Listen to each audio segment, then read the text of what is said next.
Hello and welcome to the Face Building Podcast, episode 26. And today's topic came out of a talk that Vladi and I just had before we pressed record, as this sometimes or most of the time happens. And we want to base a quote by Neville Goddard, one of our favorite mentors, on top of the whole episode 26. And it is, life is images of mind expressed to the extent that they are believed. And let me read that again to you. Life is images of mind expressed to the extent that they are believed.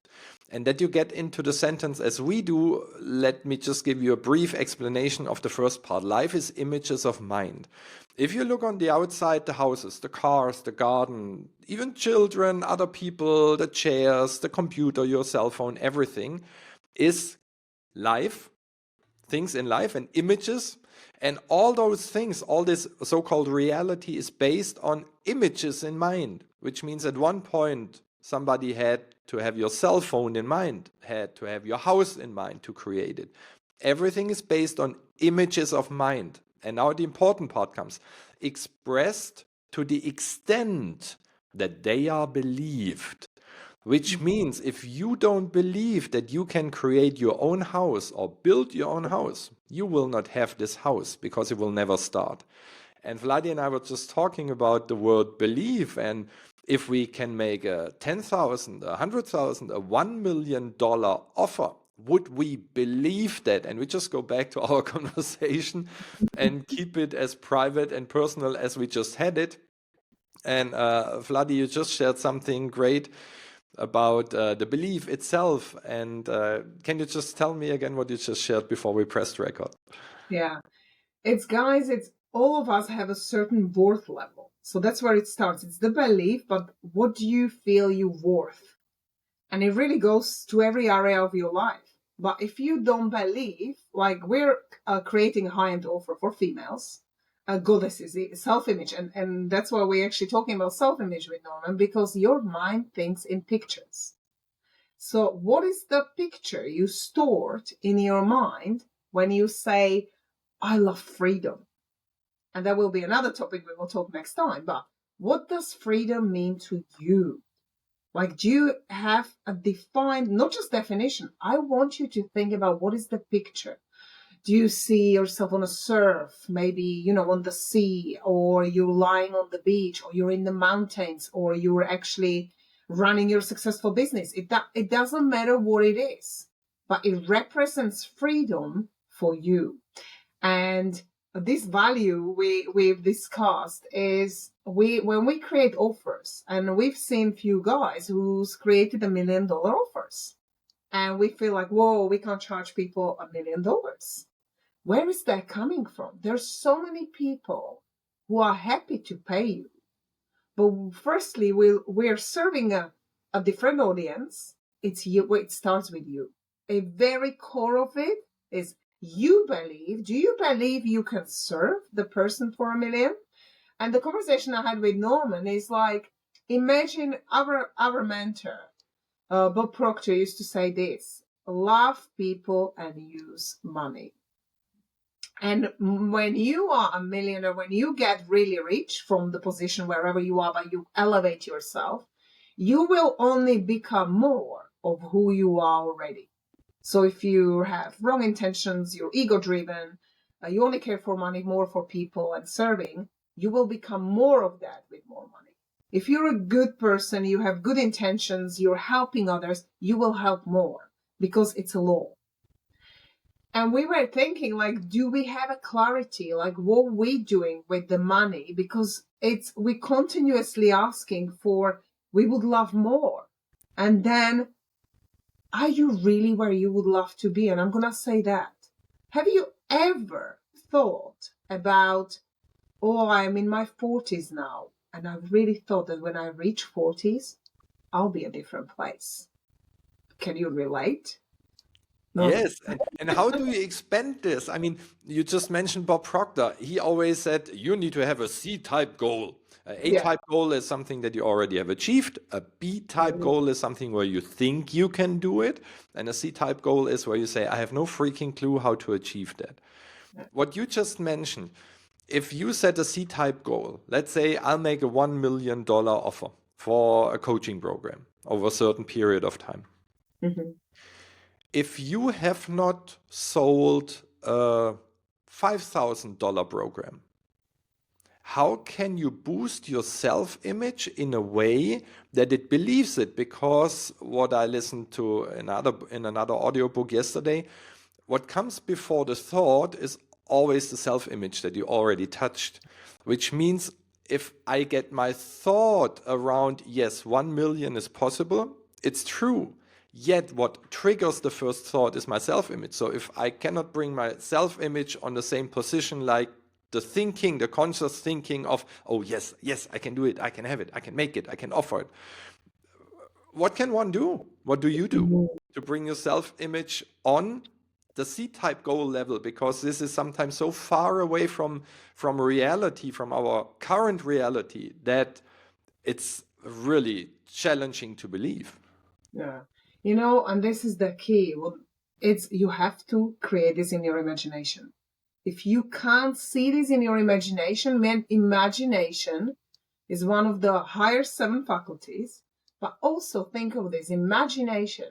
Kids are so good at this. They imagine their Christmas presents, like, I would love this. And parents go, oh, no, no, no, Santa doesn't bring such an expensive presents because, like they asking for this a few thousand, they don't have these ideas. They don't think like we do. They come from, I want this and I want nothing else. And they stay with it. They hold it in their vision. They're going into bed and they're seeing these things. Maybe they have a catalog. They're looking at the catalog or their phones these days, like, I will play on this because all my friends, and their desire gets stronger and stronger. Their self-image is already holding that thing. They're already there. It doesn't matter what happens in between and how it happens. So how you can change is you have to think as if you are already the person who you would love to be now. Who is that person, your avatar of yourself? Which means also that if I take the example with the children, because they say, I want to have it, I want to have it, I want to have it. And they want to have this, I don't know, Princess Castle if it's a girl. They're demanding it. Yes, yes, they demand it. Yeah. And they play already Princess every day, maybe with the Amazon box or another cardboard thing, and they build a castle before they get the real one, the plastic one, or whatever, the expensive one. They're feeling it. They are feeling it, which means they're already behaving like a princess, even though their self-image is not there yet. And I think that's the trap where most of us go in, even the professionals, that sometimes you think, first I have to have the result, first I have to have the money, first I have to have the proof, first I have to client. And we lack of acting as if, because the image in my mind is one thing, still from just thinking about it in a bigger way, like it's possible, we know it's the first step. I think, and I think you think the same, if we are it has a much bigger effect. So let's just draw this example with the 1 million offer. Yeah.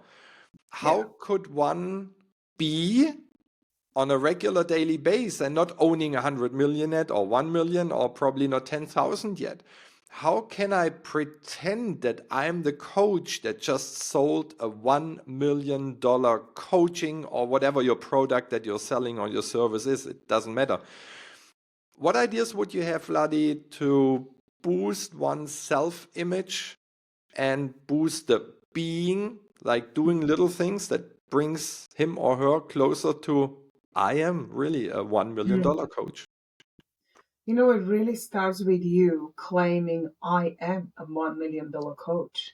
Because if that statement will not sit with you for a long time, and if you feel it like you have to put all your attention on people you serve, like you have to over deliver, you causing impression of increase, but really you're focusing on, I'm becoming the best, grandest version of myself.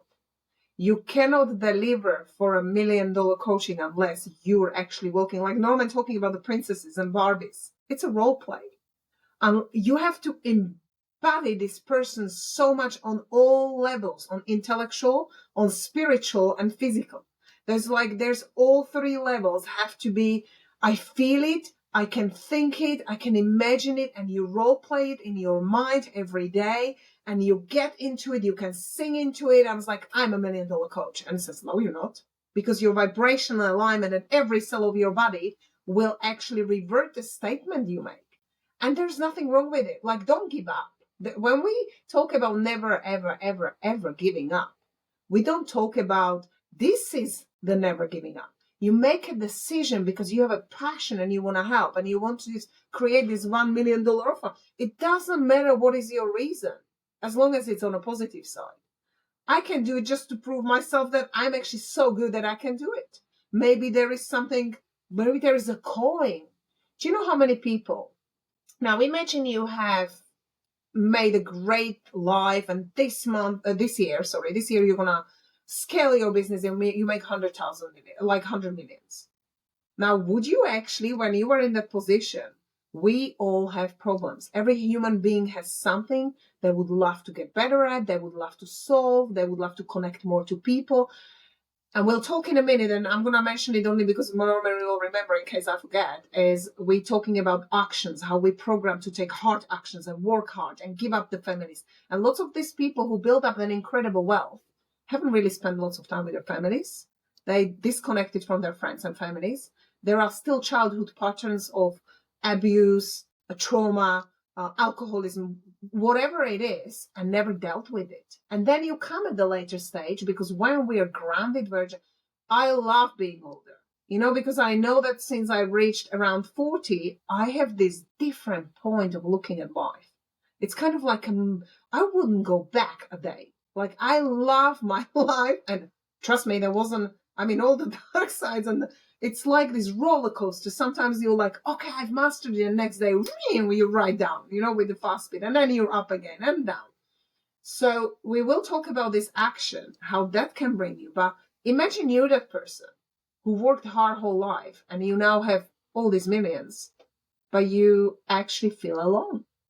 You don't feel you created legacy. You don't feel you created people around you, like a community around you. You don't have a love life you would love to have. And now who are you going to enjoy this with? So there's always a position in the life where you say, would you pay $1 million to someone who can absolutely help you? Of course you would, because this is your life. And you might know we don't have at this, as we're getting older, we don't have as much time we don't know how much time we have.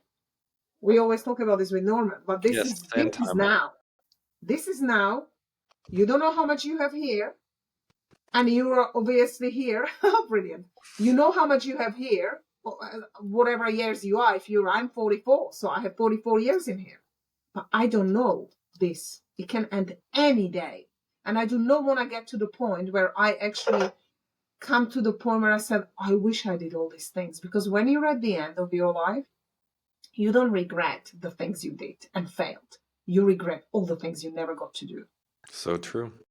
So what you can do, to answer very directly to Norman, play, feel, think, and act as if you are already that person. You have to believe in your heart that that person's there.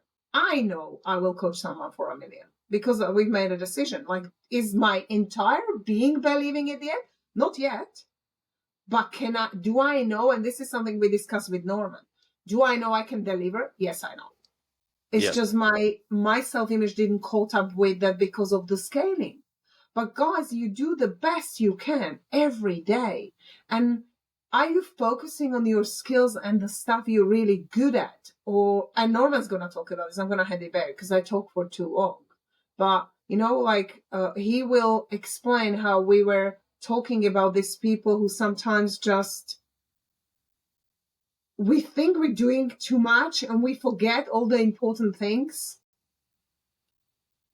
And you made a very good point, and I just lost my plot. Okay. Happened to me earlier.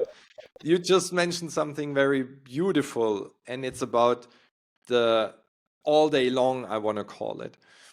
I realize that so many people do their daily routine. They meditate maybe in the morning, then they have a gratitude journal or a report or whatever they do. And sometimes they do it again in the evening. And it's a great thing. My question is, what do you do in the meantime? What do you do in the 16 hours in between those two positive things that bring you in alignment with whatever you want to have or be. And this would be the main question. Like Vladi just shared, she's not there in all areas of her life to really believe 1,000% that she's the $1 million coach. She's working on that. And you mentioned something earlier today that that there are people out there that need exactly what you offer. And this brings me to the most valid point. Can you, with every cell in your body, be certain and know for sure that you can help the person in whatever area of your life with whatever product or service you sell? And this brings us to the most important part. How can I be this person, not just as imagining it, and then you talk to a real person and your house of cards falls into each other like nothing.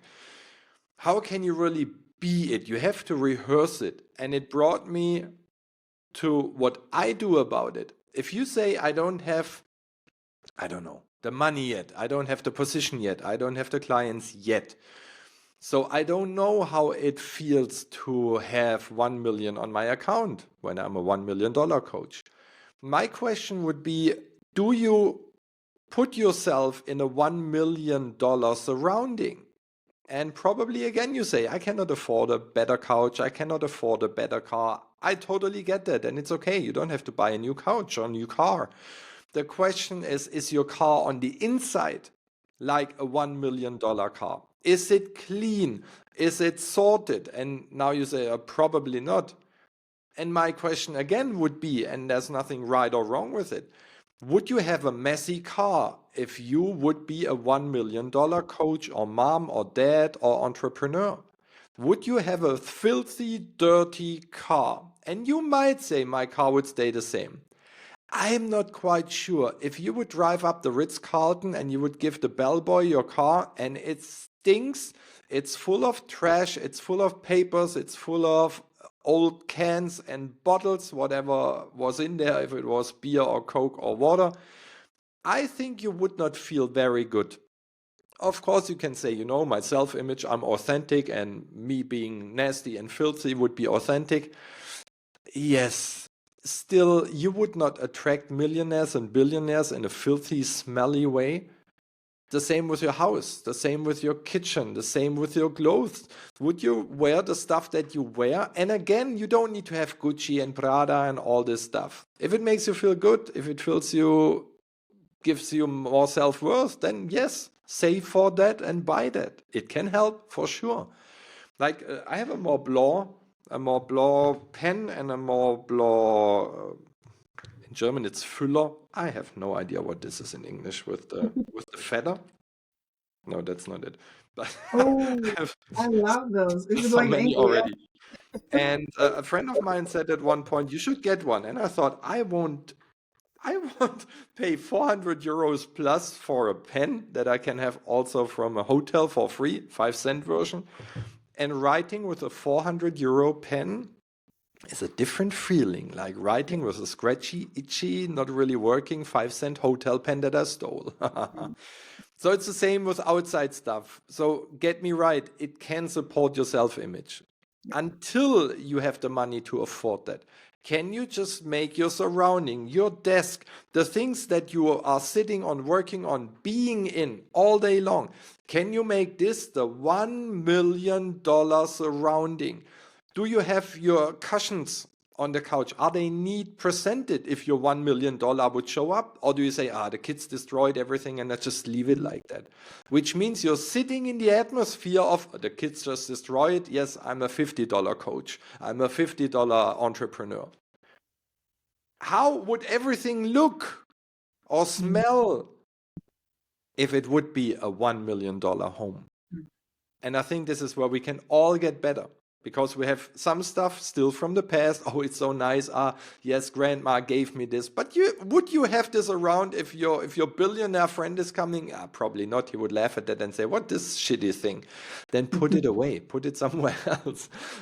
You need to be more the person you want to be in your image.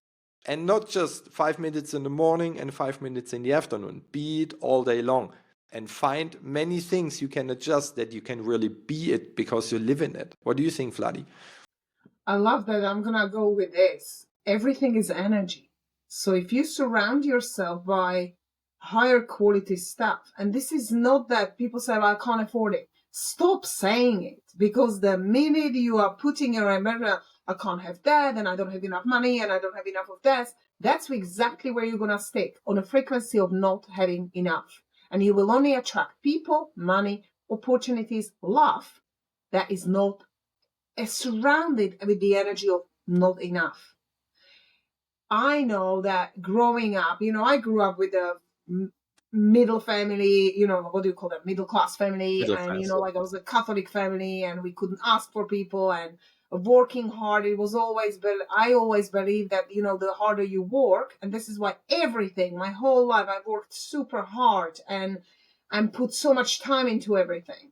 And then you're seeing all these people around you who are making more money in a day than you're making in a year, and you're just working your bum off. Like so it's not truth that wealth comes from working hard. It's about working smart. But also, I used to judge, like I was one of those who would be like, oh, yeah, that's rich people can do this because they can afford it. Or they only will run the viewing with a certain people. Now I understand, because it has nothing to do with money. And once you understand the concept of laws and understand that you don't get to wealth, you come from it.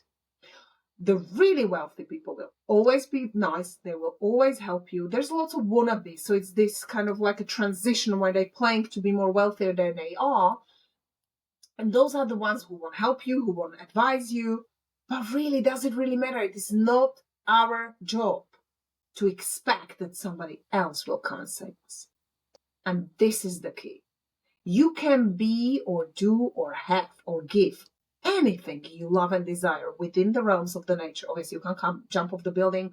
Law of gravity will just bring you down. So don't do that. We're talking about, don't make excuses. My family didn't have it. Make a decision that you'll be the first one in a family who creates the million for the next generations. You are the first one in the family who's going to go out and travel and take them everywhere. Like we usually like we have the saying with Norman, I am the source. In fact, we change it to I am the source of greatness, because if you're the source and you come from I have it all. And yes, some people get there faster, some people need to learn skills, but we are the source. If you're waiting, oh, I need to marry well, because I need somebody to cover all my expenses. Well, is that what you really want? Or is that something that you grew up with? And is that it's a belief. Going back to how we started this interview, is our interview podcast. But we're talking about self-image and beliefs. What are the things you believe about yourself? Pay attention to how you respond things or react to things. It's too expensive. I wouldn't pay for a candle for that. I would never pay for coaching £2,000. Like, if you actually have this kind of a language, how do you expect somebody paying you money? If you don't have faith in others, obviously you choose a mentor. You choose it doesn't have to be a mentor. It can be a coach in a sport. It can be a chef who can teach you how to be the best cook.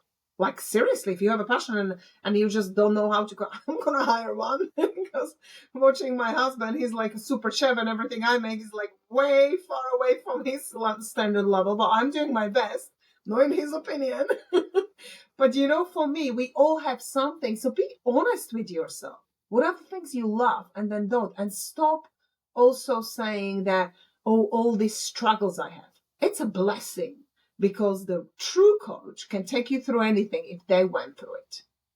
If you actually haven't experienced half of the stuff, can you learn it? You can learn it and you can help people strategically, but you can't embody it, because you cannot be compassionate about something. So I'll give you a quick example. It's like, I've made a decision that we will serve, with my business partner, we will serve females. Why? Because I love males, and everybody who knows me knows that I actually I'm surrounded with more males, but I can't understand the male's feeling, how they may feel with female becoming sometimes stronger. We're not talking about feminism. We're talking about this grace, elegant, excellent female who can be strong and be a very great supportive partner. So it's that, because every king has the greatest female behind them, but she also knows how to leave him to lead with the power. So it's that kind of energy I'd like to bring more into the world and help females to be the best version of themselves and just be that, but not to be the needy, clingy, my husband pays for it all. It never suited me, but if you're doing it, that's okay too, because that's your life and it's your journey. You have to choose what's right for you. It doesn't go along with my core values. It doesn't mean it's wrong for you. So the key point is, what do you believe? Who do you believe you are? Because most of the times we actually label ourselves who we believe we're not. So we actually talk about who we're not. Oh, I can't do that, and I can't do that, and I cannot help with this. You cannot embody someone. I can't understand how males feel in the particular. Now, because I'm spending lots of time with them, I do have a very good idea. It's still not making me an expert in a field. But I could be probably more than someone who doesn't spend that time with them. Yet, think of what you have inside you that you went through. It was a struggle. You overcame it. There was some sort of problem or challenge, or you can help with this. Oh, that's what I wanted Norman to talk about. The inauthenticity of the coaches out there. How many of them claim certain things and they actually never went through the things. They just got the skills, put it together, and throw out the coaching without going through these experiences of really taking people through the challenge and understanding it. Yeah, I agree. And what Neville Goddard says, life is images of mind expressed to the extent that they are believed. And I want to close today's call with a story that happened yesterday when I drove Philip, one of my boys, to a soccer game. He said, "Daddy, do you like döner kebab, a food?" I said, "Yes, I do." "Why?" "Yeah, my friend David said if I hit 2 goals in this upcoming game against his team, then he will give me, I think, a 10 euro Google Play card and he buys me a döner kebab, but I don't like a döner kebab, so would you eat that?" I said, "I am all in." And then came the but. I'm playing on the left side, rather defending our goal. I'm not the libero. I'm not the one that hits the goals. And I said, "Can you just stop that? Remember our talk about everything is relative?" I said, "Everything is relative. Who says that you cannot hit the goals?" "Yes, because," I said, "just stop. I don't need the story. Why do you think it's not possible?" Sometimes a goalkeeper from the other team hits a goal if he moves far away from his goal and he's further away than you. So if a goalkeeper can hit a goal, and this happened in the past, then you can do that as well. And he started realizing, he said, "Oh yes, if I come on the left side and So I said, "See, it's only the possibility. If you don't think it's possible, then you will never achieve it, because before you move into action, your mind stops you. Your self-image stops you and says, it's not possible because," and then there comes the lame story that Vladi also shared from the past, the conditioning. Can you believe that it's possible? Can you believe that you're a $1 million person, that you deserve it, and that everything that happened so far on your way made you more into a $1 million person? It's what Vladi just shared towards the end. That so many coaches just take materials, books, knowledge from other coaches and what they learned and experienced, not really, but learned, and teach it to others. And that's how they become wealthy. They did not become wealthy before being a coach. They became wealthy through selling this material that never worked for them before they sold it. And therefore, you always want to look, is the coach you're getting the person that you trust, where you say, "I have this authentic feeling, this person can bring me from A to B," whatever that might be. Because as it's written on the Bible, and this is our closing statement for today, "As you believe, so shall it be done unto you." Work on your belief, and we look forward to hear and see you again next week, and then we talk more about the value of freedom that Vladi started with, because this was our original topic for this week, and now it will be episode 27. It will be very interesting and very personal and private, so stay tuned, and we see you again next week. Bye-bye. Thank you for being with us.